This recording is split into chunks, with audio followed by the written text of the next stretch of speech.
কোৰিলেশ্যন সহসম্বন্ধ সহসম্বন্ধই দুটা বা ততোধিক চলকৰ মাজত থকা সম্পৰ্ক বা সম্বন্ধক বুজায়। যদি এটা চলকৰ মানৰ পৰিৱৰ্তন হ'লে আন এটা চলকৰ মানৰ পৰিৱৰ্তন হয়, তেন্তে চলক দুটাৰ মাজত সহসম্বন্ধ থকা বুজায়। যেনে বস্তুৰ দামৰ পৰিৱৰ্তনে বস্তুটোৰ চাহিদাৰো পৰিৱৰ্তন আনে। বস্তুৰ দাম আৰু চাহিদাৰ মাজত সহসম্বন্ধ আছে। Correlation states relationship between two or more than two variables. Two variables are said to be correlated when the value of one variable changes with the change in the value of the other variables. Usually, a change in price of a commodity brings a change in demand for that commodity.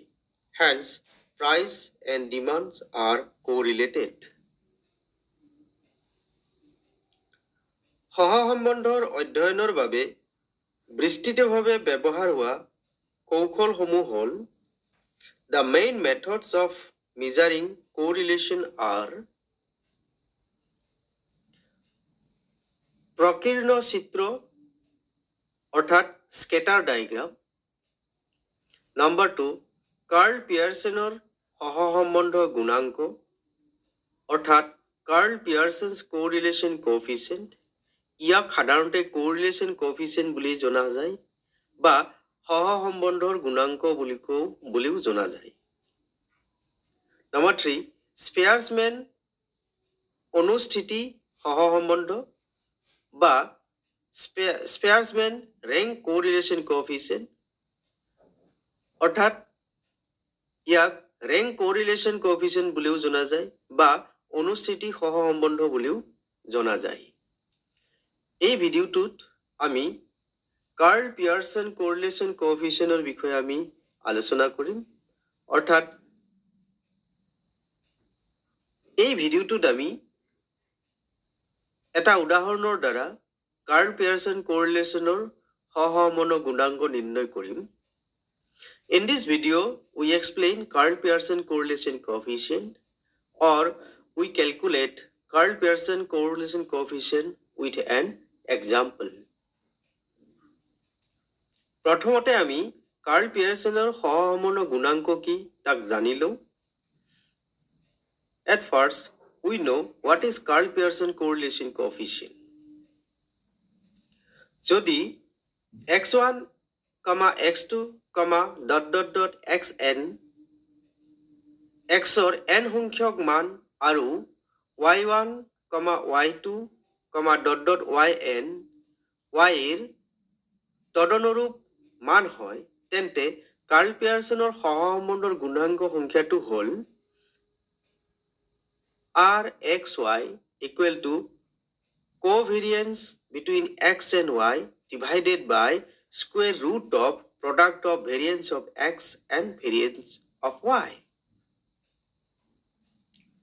If x1, x2, xn are n number of observations of the variable x and y1, y2, yn are the n number of corresponding values or corresponding observations of y, then the Karl Pearson correlation coefficient is defined by rxy equal to covariance between x and y divided by divided by square root of the product of variance of x and variance of y,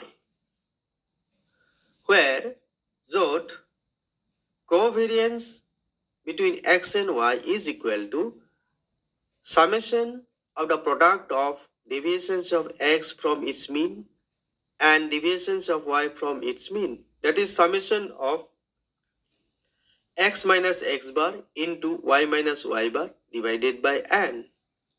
Here x bar is equal to summation of x by n, that is mean value of x, and y bar is equal to summation of y by n, that is mean value of y. Variance of x, square root of square root of variance of x is the standard deviation of x, and square root of variance of y is the standard deviation of y. Therefore, correlation coefficient between x and y is equal to covariance between x and y divided by standard deviation of x into standard deviation of y. Or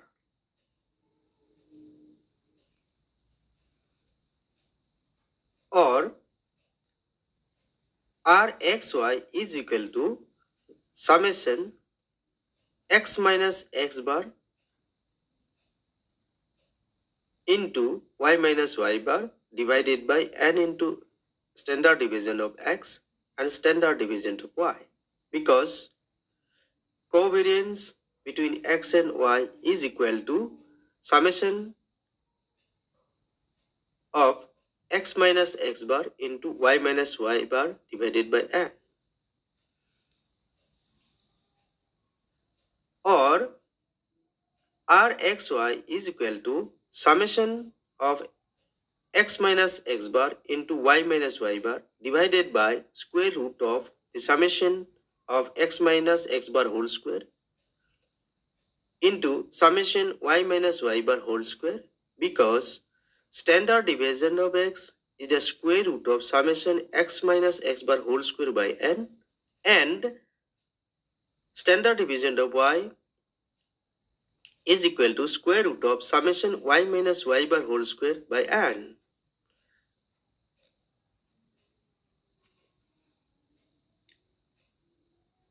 Or Rxy is equal to n into summation xy minus summation x into summation y divided by square root of n into summation x square minus summation x whole square into n into summation y square minus summation y whole square. After expanding this portion, we get this value. Again, after expanding the summation x minus x bar square, we get this portion. And after expanding summation y minus y bar square, we get this portion. So,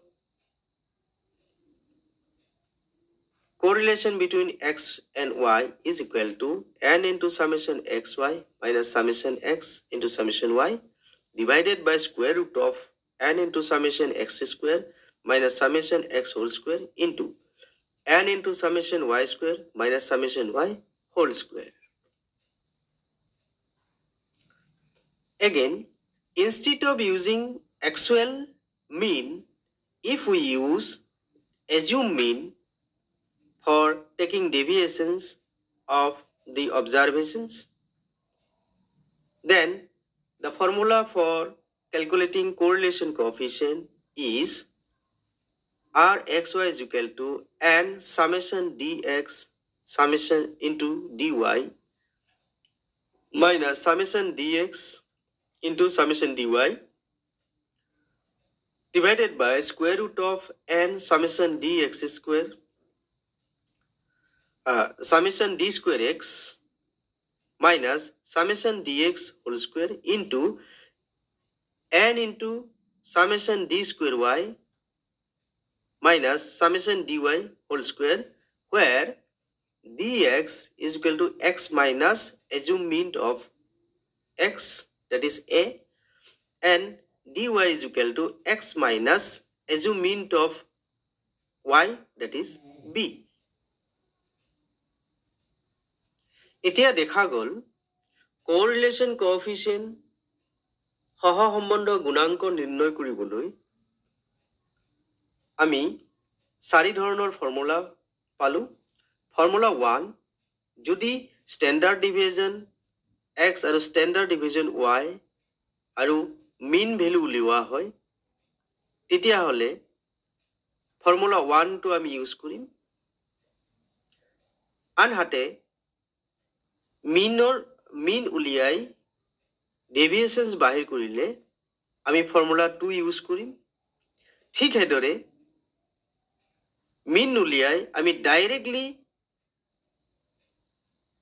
observation ব্যৱহাৰ কৰি সহসম্বন্ধ উলিয়াব পাৰো আৰু তাৰ বাবে আমি formula 3 use কৰিম আৰু যেতিয়া x y ৰ ভ্যালু বিলাক যথেষ্ট ডাঙৰ হয় তেতিয়া হলে তেনে ক্ষেত্ৰত আমি assume mean লৈ dx আৰু dy বাহিৰ কৰি বা নিৰ্ণয় কৰি আমি ফৰ্মুলা 4 নম্বৰ ফৰ্মুলা আমি ব্যৱহাৰ কৰিম এই ফৰ্মুলাটো হৈছে এইটো গতিকে এই চাৰি ধৰণৰ ফৰ্মুলা ব্যৱহাৰ কৰি চাৰি ধৰণৰ যিকোনো এটা ফৰ্মুলা ইউজ কৰি বা ব্যৱহাৰ কৰি আমি correlation coefficient নিৰ্ণয় কৰিব পাৰো অৰ্থাৎ আমাৰ সুবিধা অনুযায়ী আমি যিকোনো এটা ফৰ্মুলা ব্যৱহাৰ কৰিম আৰু ইয়াৰ বাবে আমি এটা এক্সাম্পল লৈলো এক্সাম্পলটো দিয়া আছে question calculate correlation coefficient from the following data তলৰ তথ্যসমূহৰ সহসম্বন্ধ গুণাঙ্ক নিৰ্ণয় কৰা ইয়াত correlation coefficient বুলি কলেই আমি কাৰ্ল পিয়াৰছন correlation coefficientকে আমি বুজিম অৰ্থাৎ সহসম্বন্ধ গুণাঙ্ক বুলি কলে কাৰ্ল পিয়াৰছনৰ সহসম্বন্ধ গুণাঙ্কক আমি বুজিম গতিকে এই উদাহৰণটোত আমি কাৰ্ল পিয়াৰছন correlation coefficient ক্যালকুলেট কৰিম ইয়াত দিয়া আছে x ৰ ভ্যালু দিয়া আছে 65 66 57 67 68 69 70 72 আৰু y ৰ মান দিয়া আছে 67 56 65 68 72 72 69 71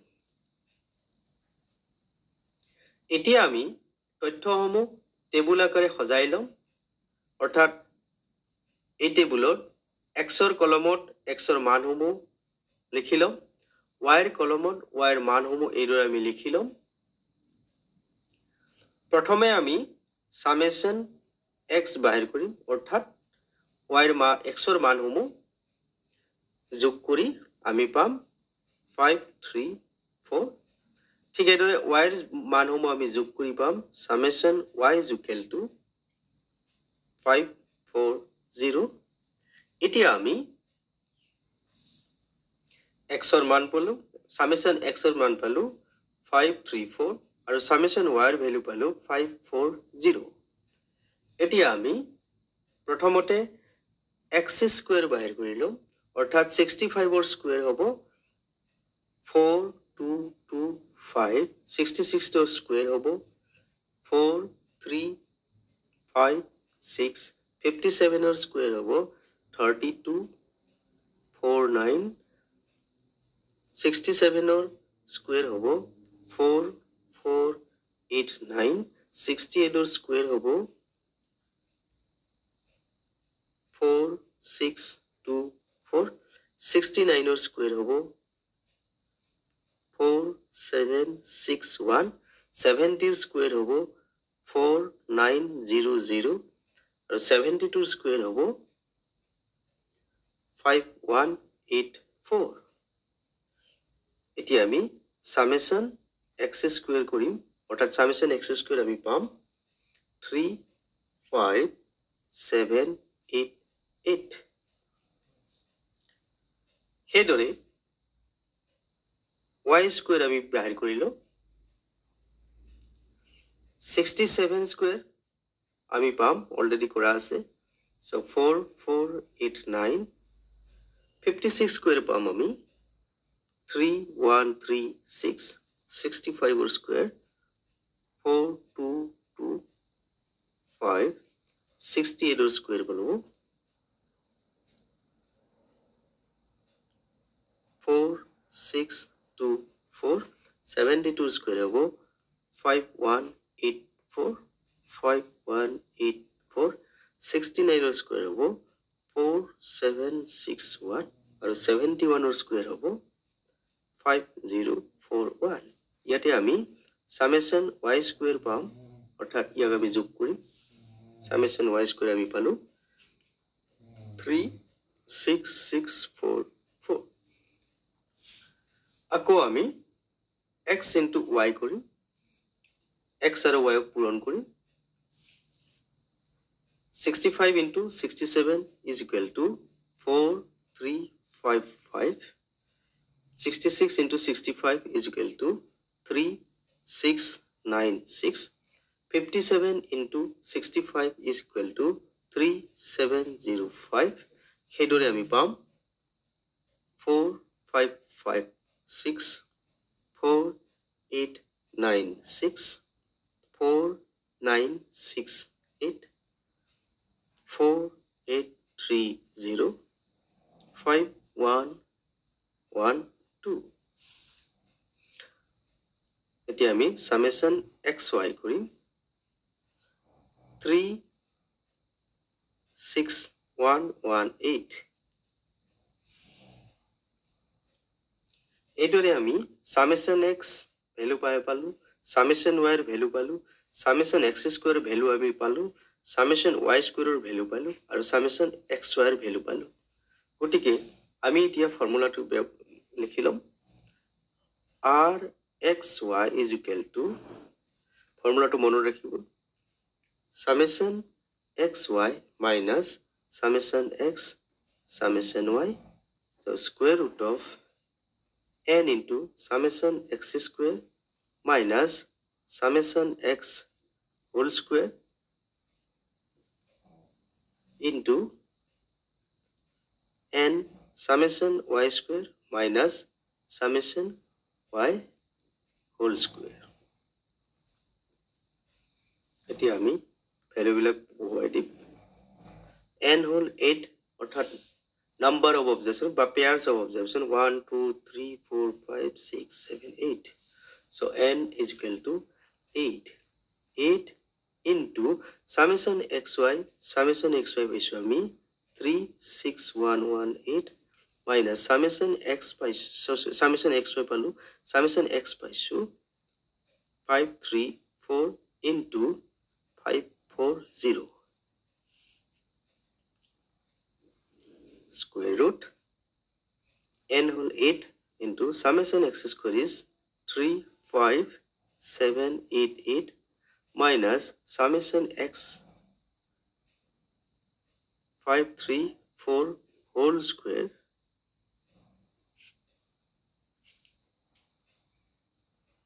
eight into summation y square paishu 36644 minus summation y 540 whole square is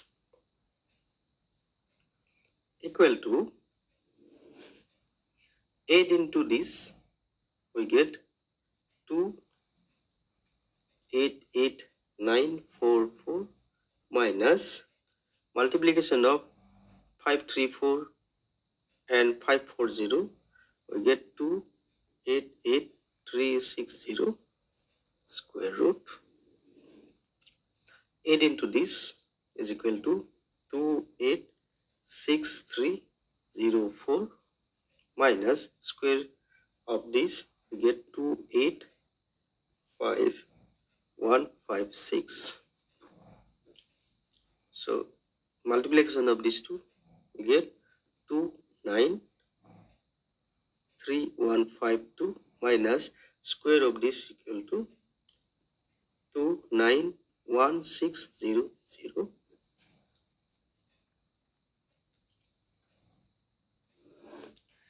minus করিলে পালো আমি 584 square root এটুর পর এটু মাইনাস করিলে আমি পালো 1148 into minus of these two we get 1552 equal to 584 square root of multiplication of these two, we get 1781696 equal to 584 square root of this, we get 1334.8, and that is equal to, so after dividing 584 by 1334.8, we get 0.438. So this is the correlation coefficient between x and y, or this is the Karl-Pearson correlation coefficient between x and y, that is equal to rxy.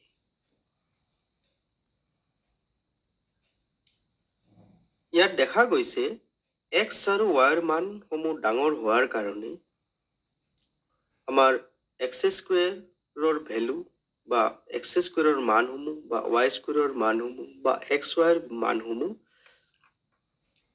যথেষ্ট ডাঙৰ হৈছে, আৰু ডাঙৰ হোৱাৰ কাৰণে আমাৰ যথেষ্ট অসুবিধা হৈছে, আৰু এই অসুবিধাটো দূৰ কৰিবলৈ আমি এজুমিন মেথড ব্যৱহাৰ কৰিব পাৰোঁ। আহক আমি এজুমিন মেথড ব্যৱহাৰ কৰিলে কেনেকৈ সহজ হয় সেইটো আমি এতিয়া সহজ হয় সেইটো আমি চাওঁ, বা কেনেকৈ সহজতে এই অংকটো আমি সমাধান কৰিব পাৰি তাকে চাওঁ। এজুমিন মেথডত আমি প্ৰথমতে তথ্যসমূহ টেবুল আকাৰে সজাই ল'ম। এক্সৰ কলমত এক্সৰ মানসমূহ বহুৱাম আৰু ৱাইৰ কলমত ৱাইৰ মানসমূহ বহুৱাম। প্ৰথমে আমি dx বাহিৰ কৰিম, অৰ্থাৎ dx is equal to ল'ম x মাইনাছ ইয়াৰে যিকোনো এটা মান ল'ম, মাজৰ মান হ'লে সুবিধাজনক হয়, গতিকে আমি 67টো আমি এজুমিন হিচাপে ল'লোঁ। এতিয়া আমি 67টো আমি এজুমিন লৈছোঁ। এতিয়া আমি এই মানসমূহৰ পৰা 67 মাইনাছ কৰিম, অৰ্থাৎ 65 minus 67 is equal to minus 2. 66 minus 61 is minus 1. 57 minus 67 is equal to minus 10. 67 minus 60 is 0. 68 minus 67 is equal to 1. 69 minus 67 is equal to 2. 70 minus 67 is equal to 3. 72 minus 60 is equal to 5. প্ৰথমতে আমি summation dx কৰিলোঁ। এতিয়া দেখা গৈছে 5, 3, 8, 10, 11. 10, 11 cancel, so it will be minus 2. ইয়াত আমি dx square কৰিলোঁ, অৰ্থাৎ এই মানসমূহ স্কোয়াৰ কৰিলোঁ। এইটো 4, 1, 100, 0, 1, 4, 9, 25. So summation d square x পালো আমি, ইয়াক আমি প্লাস কৰিম, প্লাস কৰিলে পাম 144। সেইদৰে dy উলিয়াই ল'ম, ইয়াতো আমি y minus 68, মাজৰ সংখ্যা হ'লে ভাল হয়, 68 আমি লিখি ল'লোঁ। এতিয়া আমি 67 minus 68 is equal to minus 1. 56 minus 68 is equal to minus 12. 65 minus 68 is equal to minus 3. 0. 72 minus 68 is equal to 4.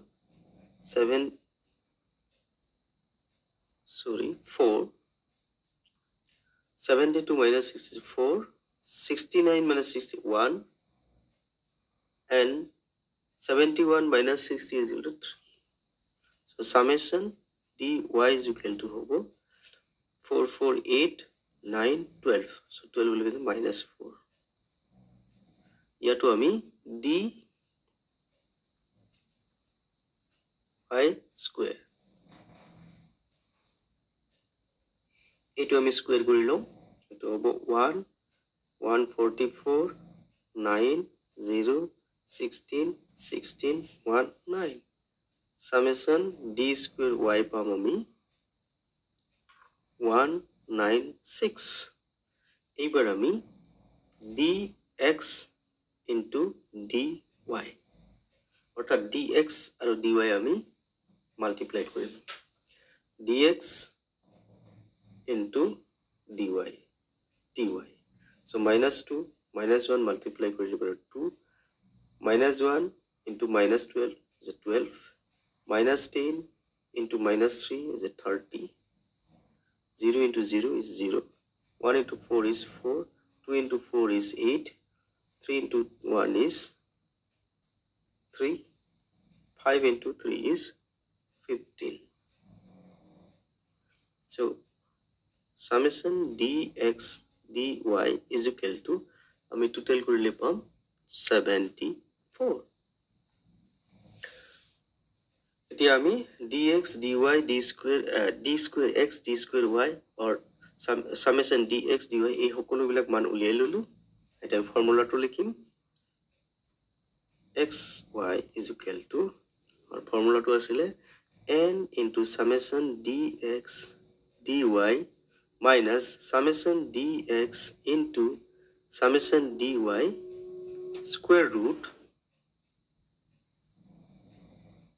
n into summation dx summation d square x minus summation dx whole square into n summation d square y minus summation dy whole square is so put the value n is 8 into summation dx is 74 minus summation dx is -2 into summation dy is -4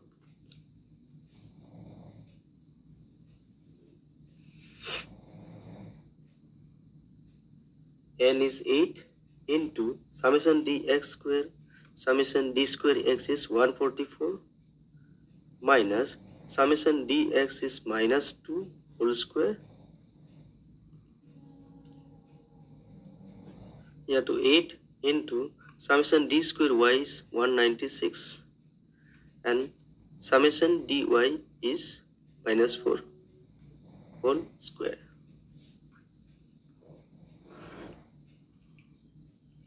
8 into 74 is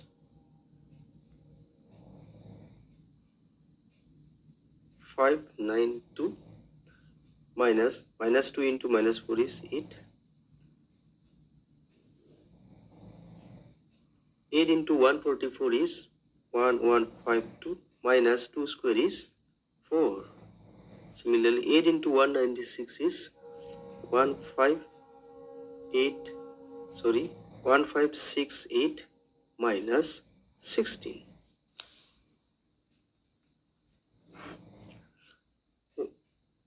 592 minus 8 is equal to 584 square root 1152 minus 4 is 1148 into 1568 minus 16 is equal to 1552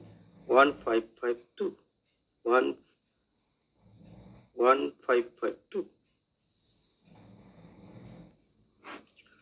584 square root after multiplication these two we get 1781696 দেখা গৈছে direct method ব্যবহার করতে আমি পাইছিলো 584 divided by square root of 1781696 এই মান আর ঠিক ইয়াটো আমি পালো 584 divided by square root of 1781696 ওটিকে direct মেথডত কৰিলে আমি যেটো পালো এজুমিন মেথডত হেই একই ভ্যালু পালো that is equal to 584 so square root of this we get 1334.8 and that is equal to 0.438. So we get the correlation coefficient between x and y as 0.438. অর্থাৎ x y এর সহসম্বন্ধৰ গুণাঙ্ক পালো 0.438. এইদৰে আমি কাৰ্ল পিয়াৰছনৰ সহসম্বন্ধৰ গুণাঙ্ক বা সহসম্বন্ধৰ গুণাঙ্ক নিৰ্ণয় কৰিব পাৰো. This is how we can calculate or we may calculate the correlation coefficient or Karl Pearson correlation coefficient. Thank you.